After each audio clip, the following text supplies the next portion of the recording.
exactly right, guys. I'm standing in front of the doctor's office where the 24-year-old victim ran for safety this morning around 9:15 a.m. and that is where she was shot in the doorway. Now, obviously, it ended very tragically. Her 6-year-old son was at school at the time. It appears that they may have been involved in a domestic situation at the residence. She left the residence, and that was the closest place. First thing she said when she walked in was call the police. Jose Areola works across the street from the doctor's office. He saw the incident unfold. We saw the girl running. She went to the office, the doctor's, and only take a couple of minutes. They were fighting. Police secured the scene surrounding the doctor's office and area homes were evacuated. After the shooting, the 25-year-old suspect fled to his wife's house that was close by. Tony Woods is their next-door neighbor. My wife and I kind of got nervous for a moment, and then the police snuck up to the side of the window and asked us to come out of the house. And that's when we did. From there, police tried to negotiate with the suspect to come out of the house.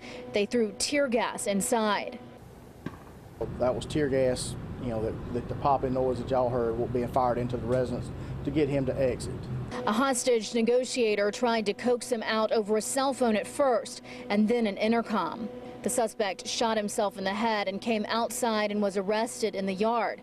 Police say he was alive when he was taken to the hospital. Joining me now is Sheriff John Sharon. Now, Sheriff, talk to me about a hostage situation like this. How dangerous is this for officers? Well, a domestic type situation, especially hostage situations, is very dangerous to officers. Call negotiators in, try to get as much intel as you possibly can get to what's going on inside someone's head to better protect the officers about the situations that they're going into. So that's, the primary situation. When you go into these things like this, a lot of it's unknown. You have to try to get what information you can out just to better protect the officers that are going into that situations to help people.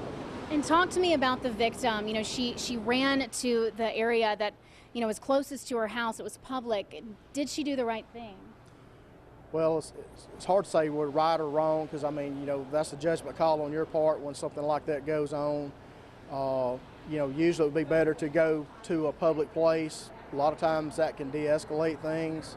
You don't never know what goes on in someone's mind. Make things better, could make things worse.